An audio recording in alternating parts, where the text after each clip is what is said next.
puisque en fait tu voulais faire que je fasse ce live. Tu m'as dit ouais, ça serait bien. Tout le monde me dit à chaque fois ouais, tu fais jamais assez de live, tu fais jamais assez de com Voilà. là comme ça.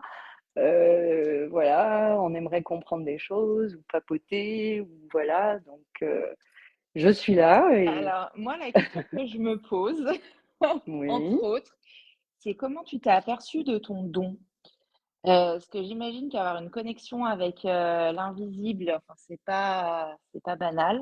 Et je me demandais, voilà, à quel âge ça t'était venu, comment tu avais reçu ça. J'ai peut-être comme ça, Allô. ceux qui viennent, ils peuvent voir. Hmm.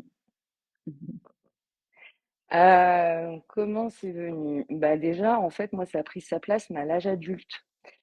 C'est-à-dire que j'avais des prémices depuis toute petite. J'avais cette reliance, on va dire, à l'univers, au monde invisible, à la nature, aux religions. J'avais cette reliance, tu vois. Mhm. En plus, bon, moi, ma maman tirait les cartes, etc. J'avais la tante d'une amie qui, du coup, bah, lisait dans le café, tirait les cartes. Enfin, tu vois, j'avais déjà des choses comme ça.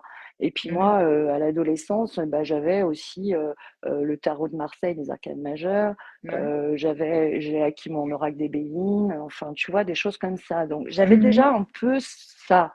Mhm. Mais pas développé comme ça et j'avais pas cette connaissance.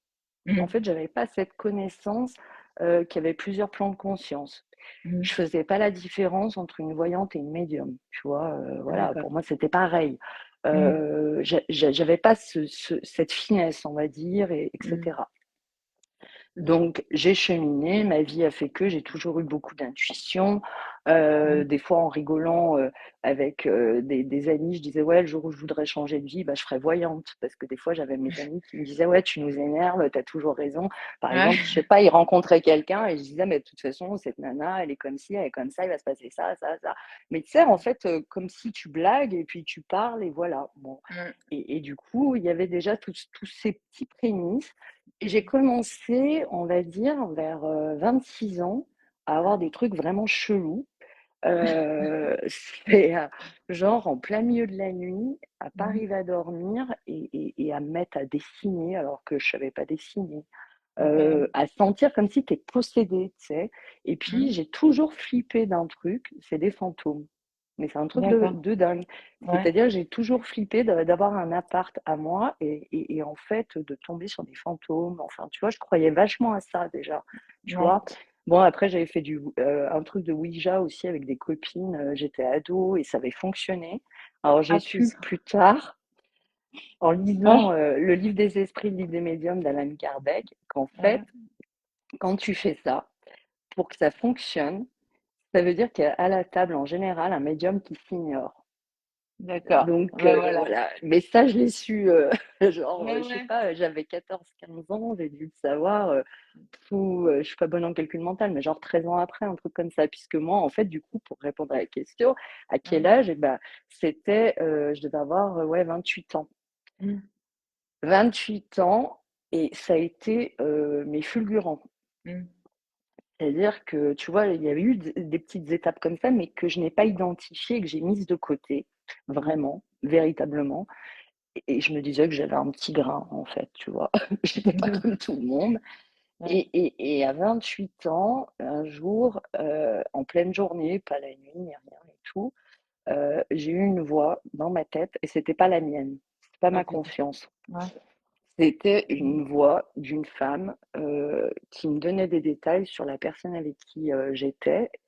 Et je ne connaissais pas sa maman, j'avais jamais rencontré sa maman, mais j'avais eu un lien très fort avec sa maman sans l'avoir vue. Elle était un Mhm. peu souffrante et je ne Mhm. savais pas. Et je lui avais dit, tu devrais passer du temps avec elle, tu devrais aller la voir. Ah. Et elle est décédée. Et le jour où elle est décédée, cette personne et moi, on ne se parlait plus. Et ben, j'ai ressenti, en fait, Mhm. sans le savoir, Mhm. des crises et tout, machin. Et je lui ai décrit après quand on avait repris contact, etc. Donc, cette femme m'a donné des détails et je me rappellerai toute ma vie. J'ai pris une enveloppe qui traînait Mhm. et elle m'a dit de noter ce qu'elle me disait. Elle me dit, tu le Mhm. vérifieras. Donc elle m'a donné des détails, sur sa vie, elle m'a donné des détails sur la personne que je connaissais, mais intime, quoi, que je pouvais pas qui m'avait jamais dit et tout. Et Mhm. en fait, petit à petit, je lui posais des questions, tu sais, pour savoir, l'air T'as de rien, reconstitué le pulse, ouais. ouais, pour vérifier, tu vois? Ouais. Et c'est là où cette femme, en fait, ça a été mon guide initial. Elle était décédée, c'était mon guide. Et à Ouais. l'époque, il y avait pas, tu vois, des livres comme maintenant sur le développement personnel, sur tout ça et Mm. tout.